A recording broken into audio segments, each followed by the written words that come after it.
Assalamualaikum warahmatullahi wabarakatuh. Selamat datang di Cerita dari Mereka.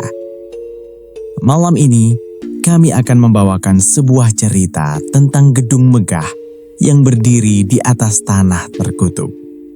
Sebuah apartemen modern yang terlihat indah dari luar, tapi menyimpan rahasia yang tidak pernah dimakamkan dengan benar. Mereka bilang fondasinya kuat, tapi tidak ada yang tahu bahwa kekuatannya berasal dari darah manusia. Matikan lampu, gunakan headset, dan dengarkan, karena cerita ini mungkin terjadi lebih dekat dari yang kamu kira. Inilah Apartemen Seruni.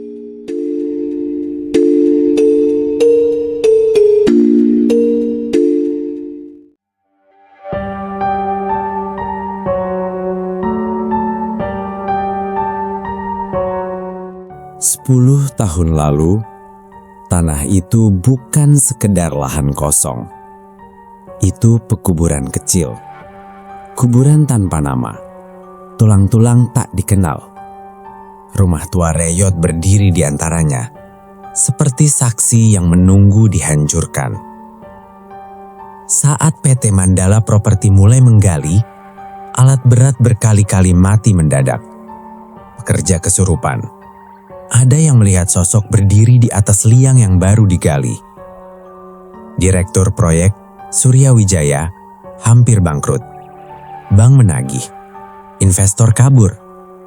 Pak Raka, mandor tua, memberi solusi. Tanah ini haus, dia minta ganti. Malam ritual itu, hujan turun seperti tirai tipis. Seorang gelandangan tua diculik dari terminal. Tubuhnya kurus, bau alkohol. Tak ada yang akan mencarinya. Ia diikat di tengah pondasi basah. Mulutnya disumpal kain semen. Saat sadar, matanya membelelak. Surya sempat gemetar. Pak Raka berbisik mantra kuno.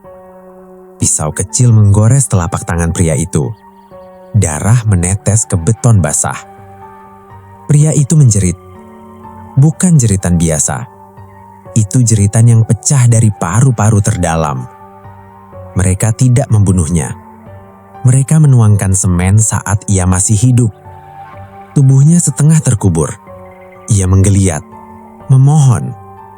Suara tulang retak terdengar saat beton mengeras perlahan di sekelilingnya. Jeritannya makin teredam, tapi tidak pernah benar-benar berhenti. Sejak malam itu, proyek berjalan lancar. Namun, beberapa pekerja bersumpah, mereka masih mendengar suara kuku menggaruk dari dalam pondasi yang mengering. Dani pindah 10 tahun kemudian. Ia tidak tahu bahwa unit 13B berdiri tepat di atas titik tumbal.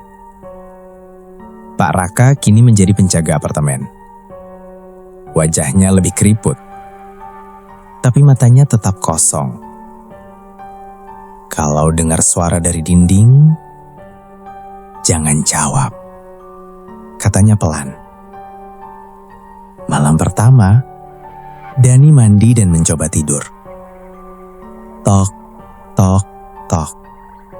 Ketukan dari dinding kamar tidur. Pelan. Berirama. Seperti seseorang memukul dari sisi lain. Dani menempelkan telinga ke tembok. Ia mendengar nafas berat. Lalu, suara berbisik. Tolong, keluarkan aku. Dani mundur. Nafasnya memburu. Dinding itu bergetar pelan. Ratakan halus muncul. Dari celah tipis, cairan keruh merembes. Bau amis bercampur semen basah. Dan sesuatu bergerak di balik tembok. Saat listrik padam, Dani menemukan ruang bawah tanah tersembunyi. Di sana ada altar kecil, lilin hitam baru, darah kering belum sepenuhnya menghitam. Foto-foto penghuni lama terpajang. Semua penghuni unit 13B. Semuanya menghilang dalam 10 tahun terakhir. Cetak biru proyek menunjukkan lingkaran merah tepat di bawah unitnya. Tulisan tangan Pak Raka. Fondasi perlu diperbaharui tiap beberapa tahun. Dani menyadari, tumbal bukan hanya satu. Yang pertama membangun fondasi. Yang berikutnya menjaga kekuatannya. Tiba-tiba terdengar suara berat dari balik dinding bawah tanah. Beton menggembung. Retakannya membentuk wajah manusia. Kulit pucat bercampur semen. Mata terbuka lebar tanpa kelopak. Mulutnya bergerak. Ganti aku. Tangan setengah membatu menembus tembok. Jari-jarinya patah, tapi tetap mencengkeram. Dani mencoba kabur. Lift tidak berfungsi. Tangga darurat memanjang tak masuk akal. Lorong berbau busuk seperti bangkai basah. Suara langkah menyeret terdengar di belakangnya. Ketika ia menoleh, sosok pria penuh semen berdiri terpincang. Separuh wajahnya hancur tertutup beton. Dagingnya terbuka di beberapa bagian. Tulang rusuk terlihat di sela semen retak. Tapi ia masih berjalan, masih hidup. Atau sesuatu yang lebih buruk dari mati. Ia tidak menyerang. Ia menunjuk ke arah Dani. Dan dari dinding, tangan-tangan lain mulai keluar. Penghuni sebelumnya. Wajah mereka kosong, mata cengkung, tubuh setengah menyatu beton. Mereka tidak ingin menyakitinya. Mereka ingin keluar. Dan untuk itu, Dani harus menggantikan posisi. Dani terbangun terikat di ruang bawah tanah. Pak Raka berdiri di sana. Maaf nak, gedung ini harus tetap berdiri. Surya Wijaya muncul dari bayangan. Ternyata ia masih mengawasi. Investor baru datang bulan depan. Dani berteriak, menendang, memohon. Pisau kembali menggores telapak tangannya. Darah segar menetes ke semen basah yang sudah disiapkan.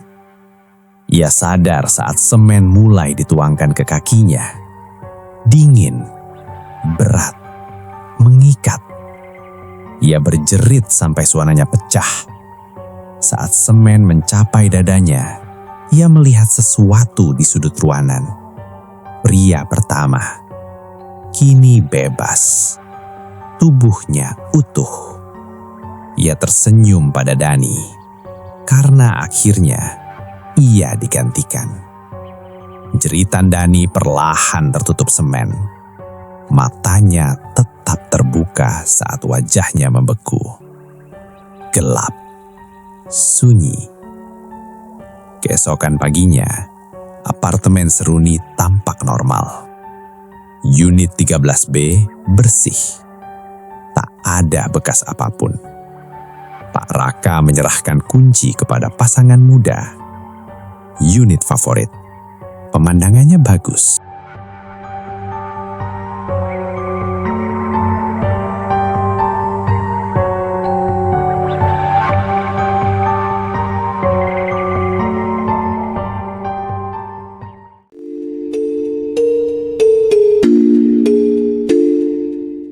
Beberapa bangunan berdiri karena uang, beberapa berdiri karena ambisi, dan beberapa berdiri karena pengorbanan.